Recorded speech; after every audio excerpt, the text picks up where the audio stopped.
Assalamualaikum warahmatullahi wabarakatuh. Saya Muhammad Raihan Fatoni dari Pendidikan Ekonomi kelas A. Di sini saya sebagai mahasiswa akan menuntaskan tugas saya sebagai mahasiswa, yang dimana saya akan menuntaskan tugas saya, yaitu tugas ujian akhir semester dari mata kuliah dasar-dasar pendidikan dari dosen pengampu Eka Putri SPD MPDE.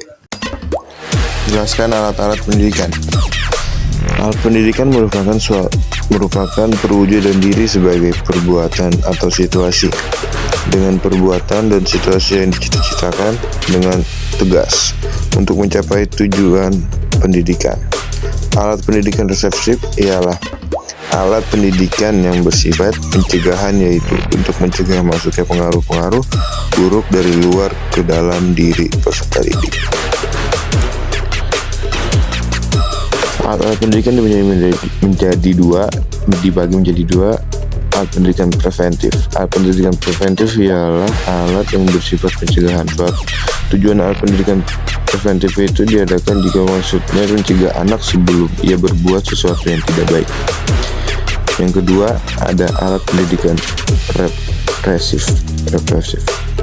Alat pendidikan represif disebut juga alat pendidikan kuratif atau alat pendidikan korektif. Alat pendidikan represif bertujuan untuk menyadarkan anak kembali kepada hal-hal yang benar, yang baik dan tertib. Jelaskan bagaimanakah kondisi lingkungan dan lembaga pendidikan yang kondusif menurut saudara. Menurut saya, lingkungan pembelajaran dalam hal ini adalah segala sesuatu yang berhubungan dengan tempat proses pembelajaran dilaksanakan. Sedangkan kondusif berarti kondisi yang benar-benar sesuai dan mendukung keberlangsungan proses pembelajaran. Proses pembelajaran merupakan interaksi antara anak dengan lingkungan di sekitarnya, sehingga pada diri anak terjadi proses pengolahan informasi menjadi pengetahuan, keterampilan, dan sikap sebagai hasil dari proses belajar.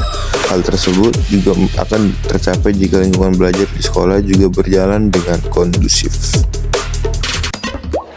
Ada yang namanya lingkungan fisik, ada yang namanya juga lingkungan sosial.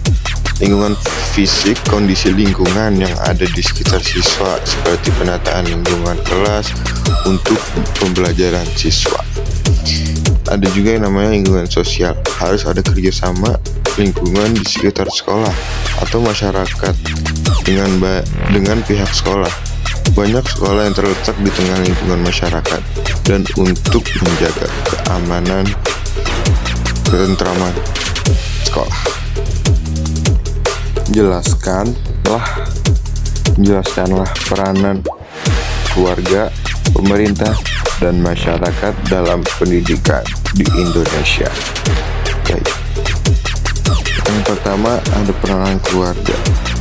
Pendidikan anak ialah berdasar bagi pendidikan, namun perlu didasari oleh teori pendidikan yang sesuai dengan perkembangan zaman. Artinya, keluarga juga harus memahami masalah atau hal-hal yang berkaitan dengan bagaimana mendidik anak sesuai dengan perkembangan anak. Di samping itu, keluarga dalam mendidik tidak boleh memaksakan kehendak kepada anak, namun harus memberikan kebebasan kepada anak untuk memilih dengan tetap mendampingi agar anak tidak salah dalam memilih. Itu contoh dari peranan keluarga. Yang kedua, contoh peranan pemerintah. Pemerintah yang pertama itu sebagai pelayan masyarakat. Dalam mengembangkan pendidikan berbasis masyarakat, seharusnya pemerintah memberikan pelayanan terbaik bagi masyarakat. Pemerintah sebagai fasilitator. Pemerintah seharusnya merupakan fasilitator yang ramah, menyatu dengan masyarakat, bersahabat, menghargai masyarakat, mampu menangkap aspirasi masyarakat. Pemerintah sebagai pendamping. Yang ketiga, pemerintah harus melepaskan perannya dari penentu segalanya dalam pengembangan program belajar, menjadi pendamping masyarakat yang setiap saat harus melayani. Yang keempat, pemerintah sebagai penyandang dana. Pemerintah harus memahami bahwa masyarakat yang dilayani pada umumnya adalah masyarakat yang kurang mampu, baik dalam ilmu maupun ekonomi. Bagaimana hubungan timbal balik antar lingkungan pendidikan di Indonesia? Oke. Yang pertama tadi ada pengaruh sekolah terhadap keluarga dan masyarakat. Semakin luas penyebaran produk sekolah yang diikuti peningkatan kualitas akan membawa pengaruh positif bagi perkembangan masyarakat. Sekolah merupakan lembaga investasi manusiawi. Yang kedua ada pengaruh masyarakat terhadap keluarga dan sekolah. Masyarakat yang dimaksud adalah orang tua atau wali peserta didik, anggota keluarga yang lain, atau semua orang yang tinggal di sekitar lingkungan sekolah.